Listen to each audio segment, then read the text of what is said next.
Good morning everyone, कैसे हैं आप लोग। आशा करते हैं कि आप लोग खुशहाल होंगे। तो इससे पहले आप लोग देख चुके हैं कर्म कारक का वीडियो मैंने अपलोड कर दिया है। अगर किसी ने नहीं देखा है तो कर्म कारक का वीडियो आप देख सकते हैं हमारे चैनल पर। तो आज का जो वीडियो है, जो टॉपिक है करण कारक तृतीया विभक्ति। करण कारक में जो विभक्ति का प्रयोग होगा उसमें कौन सी विभक्ति लगेगी? तृतीया विभक्ति करण कारक में। तो सबसे पहले जानेंगे कि करण कारक किसे कहते हैं। करण कारक क्या है? साधन। कहने का मतलब है कि क्रिया संपादन में अत्यंत सहायक होने वाला करण कारक कहलाता है। तो परिभाषा ये है आपका, क्रिया संपादन में जो अत्यंत सहायक हो उसे करण कारक कहते हैं। जैसे कि कोई भी काम करेंगे तो उसमें जो अत्यंत सहायक होगा उसी को हम करण कारक बोलेंगे। जैसे कि मान के चलिए कि मैं अभी बोल रहा हूं तो बोलने में जो सहायक है वो है मुंह। तो मैं मुंह से बोलता हूं तो मुंह जो है वो आपका हो गया करण कारक। तो यहाँ पे देखिए लिखे हैं हम क्रिया संपादन में, तो कि क्रिया को पूरा करने में या क्रिया को करने में, क्रिया संपादन में अत्यंत सहायक होने वाले को, जो अत्यंत सहायक हो क्रिया के संपादन में, उसको बोलेंगे करण कारक। तो यहाँ पे लिखे हैं हम स्टार पॉइंट में करने तृतीया। करने तृतीया, करण कारक में तृतीया विभक्ति लगती है। करण कारक में कौन सी विभक्ति लगती है? तृतीया विभक्ति। सबसे पहले आप लोग समझ गए कि करण कारक किसे कहते हैं। उसके बाद करण कारक में कौन सी विभक्ति लगती है? तो तृतीया विभक्ति लगती है। तो क्रिया संपादन में जो अत्यंत सहायक हो उसको बोलेंगे करण कारक और उसमें लगती है तृतीया विभक्ति। एग्जांपल, एज फॉर एग्जांपल देखिए यहाँ पे लिखा हुआ है रामः बाणेन रावणं हत्वाम। रामः मतलब हो गया राम, बाणेन बाण से, रावणं रावण को, हत्वान मारा। राम ने बाण से रावण को मारा। राम ने किससे मारा? बाण से। अर्थात इस क्रिया को संपादन करने में जो ये सहायक है, अत्यंत सहायक, वो है बाण। अगर राम के पास बाण न होता तो रावण को मारना थोड़ी सी मुश्किल होती। इसीलिए रावण को मारने में जो अत्यंत सहायक है वो है बाण, इसलिए ये हुआ आपका तृतीया विभक्ति। इसी को बोलेंगे करण कारक। राम ने बाण से रावण को मारा। राम ने जो रावण को मारा इसमें सबसे सहायक जो है वो है आपका बाण। अब अगला देखते हैं, श्यामः मुखेन वदति। श्यामः मतलब श्याम, मुखेन मतलब मुंह से, वदति मतलब बोलता है। तो श्याम मुंह से बोलता है।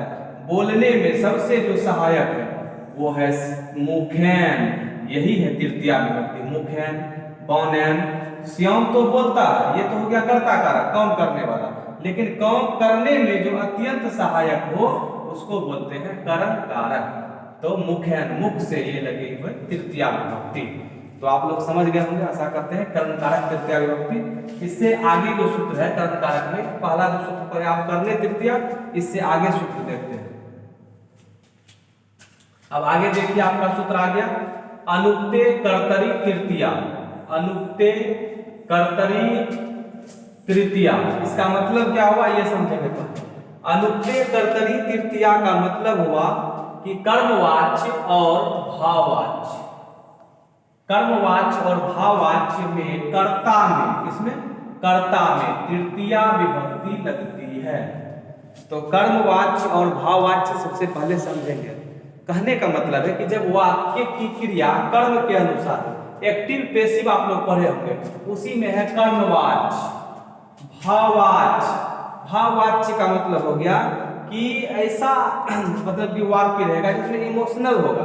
जैसे कि मान के चलिए हंसता है, बोलता है, बोलता नहीं हंसता है, तो ये सब मया हस्यते, ये सब आएगा भाववाच्य, जिसमें कि भाव का बोध। और कर्मवाच्य में वाक्य जो है कर्म के अनुसार रहेगा। अब देखिए यहाँ पे रामेण सह सीता गच्छति। तो यहाँ पे जो है सह का जो है स्पेलिंग होगा रामेण सह, रामेण सह सीता गच्छति, इसका मतलब हुआ राम के साथ सीता जाती है, राम के साथ सीता जाती है। तो देखिए सबसे पहले जो है अनुक्ते कर्तरी तृतीया था, इसका सूत्र का जो है उदाहरण लेते हैं, इसके बाद हम सार्थे तृतीया का उदाहरण लेंगे। तो यहाँ पे आपका रामेण रावण हतः, राम के द्वारा रावण को मारा गया। किसके द्वारा मारा गया? राम के द्वारा रावण को मारा गया। किसके द्वारा? राम के द्वारा। इसमें लगी हुई है तृतीया विभक्ति, लेकिन यहाँ पे जो आपका ये रावण है इसमें है वर्तमान विभक्ति। यहाँ पे हम क्या पढ़े कि कर्मवाच्य और भाववाच्य में कर्ता में तृतीया विभक्ति लगती है। ये जो है आपका रामेण, यही है तृतीया विभक्ति।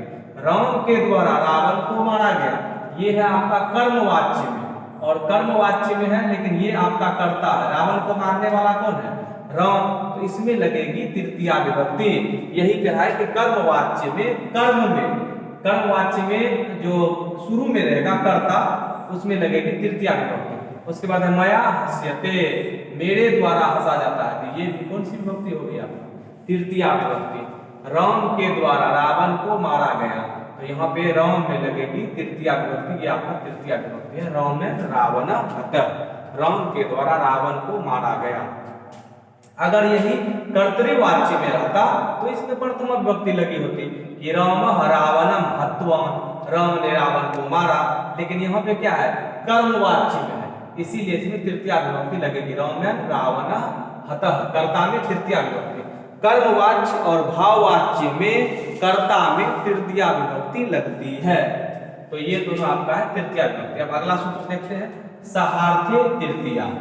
इसका मतलब हुआ कि सह शब्दों के योग में तृतीया विभक्ति लगती है। देखिए सह का मतलब क्या होता है, सबसे पहले ये जानिए। सह का मतलब होता है साथ, सह का मतलब होता है साथ, और सह के बदले में हम कौन कौन शब्द प्रयोग कर सकते हैं वो सब शब्द हम लिख देते हैं। सह के बदले में आप लिख सकते हैं सार्थ, आप लिख सकते हैं समम, आप लिख सकते हैं साकम। तो ये सब शब्द का मतलब ही होता है साथ। ये सब शब्द के योग में तृतीया विभक्ति लगती है, लेकिन ज्यादातर जो उपयोग होता है यही शब्द होता है सह। इस शब्द का अर्थ होता है साथ, लेकिन ज्यादातर प्रयोग होता है सह। सह शब्दों के योग में तृतीया विभक्ति लगती है। तो रामेण सह सीता गच्छति, तो ये जो आपका रामेण है ये है तृतीया विभक्ति। राम के साथ, किसके साथ? राम के साथ, तो राम में लगेगी तृतीया विभक्ति। इससे ये जुड़ा हुआ है, रामेण सह, राम के साथ, तो ये दोनों जुड़ा हुआ है। तो सह से जो जुड़ा हुआ रहेगा उसमें लगेगी तृतीया विभक्ति। रामेण सह सीता गच्छति, राम के साथ सीता जाती है। फिर देखिए सीतिया सह लक्ष्मण तिष्ठति, सीता के साथ लक्ष्मण रहता है। किसके साथ? सीता के साथ, इससे ये जुड़ा हुआ है, इसीलिए इसमें लगेगी तृतीया विभक्ति। सीतिया सह लक्ष्मण तिष्ठति। और एग्जाम की दृष्टि से ये सूत्र जो है काफी इंपॉर्टेंट है, इसलिए इसको लिख लीजिए मोस्ट इंपॉर्टेंट, जिसको बोलते हैं आप लोग VVI। और ये अनुक्ते कर्तरी तृतीया, ये भी जो है आपका इंपॉर्टेंट सूत्र है। मान के चलिए जितना भी हम सूत्र पढ़ा रहे हैं सब के सब जो है एग्जाम की दृष्टि से काफी महत्वपूर्ण है। इससे आगे सूत्र देखते हैं। क्रिया संपादन हो गया, अनुक्ते हो गया। अब अगला देखिए, अब आगे आएंगे अपवर्गीय तृतीया। अपवर्गीय तृतीया सबसे पहले समझेंगे कि अपवर्ग किसको बोलते हैं। अपवर्ग जो है ना, कार्य समाप्ति को अपवर्ग बोलते हैं, या फल प्राप्ति को अपवर्ग बोलते हैं। कार्य समाप्ति रहे या फल प्राप्ति रहे उसको बोलेंगे अपवर्ग। इस अर्थ में कालवाचक और मार्गवाचक शब्दों में तृतीया विभक्ति लगती है। कालवाचक का मतलब हो गया समय सूचक शब्द, और मार्गवाचक शब्द मतलब हो गया रास्ता। जैसे कि कोई काम जो है हमने चलते चलते अगर पूरा कर दिया तो उसी को बोलते हैं मार्गवाचक, और उस कार्य को करने में कितना समय लगा उसको बोलेंगे कालवाचक। कार्य समाप्ति या फल प्राप्ति को अपवर्ग कहते हैं। इस अर्थ में कालवाचक और मार्गवाचक शब्दों में तृतीया विभक्ति लगती है। दो शब्द ध्यान देंगे, कालवाचक और मार्गवाचक, और ये देखेंगे कि कार्य समाप्ति हुई है या फल प्राप्ति हुई है, दोनों में से कौन होना चाहिए, या तो कार्य की समाप्ति या तो फल प्राप्ति। अब देखिए लिखा हुआ है सह क्रोसेन कथम अकथ्यत। एग्जाम्पल के तौर पे है सह क्रोसेन कथम अकथ्यत। सह का मतलब हो गया वह, सह का मतलब क्या हो गया वह, क्रोसेन का मतलब हो गया कोश, और कथम का मतलब होगा कथा को, मतलब कहानी को, अकथ्यत का मतलब हो गया कह दिया। वह एक कोस जाते जाते, क्रोसेन का मतलब हो गया एक कोस जाते जाते, उसने एक कोस जाते जाते कथम कहानी को अकथ्यत कह दिया। मतलब कि भूतकाल में ये वाक्य है और कहानी कहने का काम पूरा हो गया। सह कथम अकथ्यत, उसने कहानी को कह दिया, मतलब कि पूरा कर दिया। तो कब पूरा, क्या समय क्या है, इसमें मार्गवाचक शब्द है एक कोस जाते जाते, ये एक वचन में है, तृतीया के एक वचन में। तो यहाँ पे जो मार्गवाचक शब्द आ गया इसमें लगेगी आपका कौन सी विभक्ति, तृतीया विभक्ति, और ये लगी हुई आपकी तृतीया, क्रोसेन, बालकेन, क्रोसेन, और ये भी आपका है तृतीया विभक्ति। ये है आपका कालवाचक शब्द और ये है आपका मार्गवाचक शब्द। उसने कहानी कहने का काम तो पूरा कर दिया, लेकिन एक कोस जाते जाते, जब मार्गवाचक शब्द जैसे आ जाए कार्य समाप्ति या फल प्राप्ति में, तो उसमें लगाइएगा तृतीया विभक्ति। फिर आगे देखिए, रमेश मौसैन व्याकरणम अधितम। रमेश ने एक माह में व्याकरण को पढ़ लिया। कितने माह में, एक माह में, मतलब कि व्याकरण को पढ़ लिया। भूतकाल में है, इसमें भी व्याकरण का जो पढ़ने का काम था वो पूरा हो गया। व्याकरण जब पढ़ लिया तो उसको कुछ ना कुछ प्राप्ति हुआ, फल प्राप्ति भी हुई है इसमें, कथा अकथ्य उसमें भी फल प्राप्ति और कार्य की समाप्ति हुई है। तो ऐसे सब शब्दों के योग में कालवाचक शब्द आ जाए, मार्गवाचक शब्द आ जाए और कार्य की समाप्ति हो, फल की प्राप्ति हो, तो देखेंगे कि कालवाचक और मार्गवाचक शब्दों में तृतीया विभक्ति लगाना है। अब देखिए अगला देखते हैं। अब देखिए अंतिम आ गया यनांग विकारः। सूत्र का नाम है यनांग विकारः। इसका मतलब हुआ कि जिन अंगवाचक शब्दों से शारीरिक विकार की सूचना मिलती है, जिन अंगवाचक शब्दों से शारीरिक विकार की सूचना मिलती है। जैसे कि मान के चलिए कि हम लोग कभी कभी क्या होता है कि पैर से नहीं चल पाते हैं ठीक ढंग से, तो इसका मतलब लोग बोलता है कि पैर से लंगड़ा है। अगर कोई आंख से नहीं देख पा रहा है तो उसको बोलते हैं आंख से अंधा है। तो वही चीज यहाँ पे लिखा हुआ है कि जिन अंगवाचक शब्दों से शारीरिक विकार की सूचना मिलती है उनमें तृतीया विभक्ति लगती है। किसी भी अंग से अगर शारीरिक विकार की सूचना मिलती है तो उसमें लगाएंगे तृतीया विभक्ति। शारीरिक विकार का मतलब हुआ कि वो अंग सही से काम नहीं करना या अंग में कोई रोग बीमारी होना। जैसे देखिए स अक्षना कानः, वह आंख से काना है, इसमें लगी हुई आपका तृतीया विभक्ति। स अक्षना कानः, वह आंख से काना है। किससे काना है, आंख से, इसमें लगेगी तृतीया विभक्ति। इससे शारीरिक विकार की सूचना मिल रही है। सह पादैन खंजः, वह पैर से लंगड़ा है। किससे लंगड़ा है, पैर से। इसी पैर से जो है, पैर जो है शारीरिक विकार की सूचना दे रही है। तो पादैन में तृतीया विभक्ति, सह पादैन खंजः। फिर सह कर्णेन बधिरः, वह कान से बहरा है। तो कान में इसमें तृतीया विभक्ति लगी हुई है क्योंकि शारीरिक विकार की सूचना कान से मिल रही है। सह कर्णेन बधिरः। फिर अगला सह नेत्राभ्याम अंधः, वह आंखों से अंधा है। अब देखिए इसमें क्या है कि दोनों आंख से अंधा है।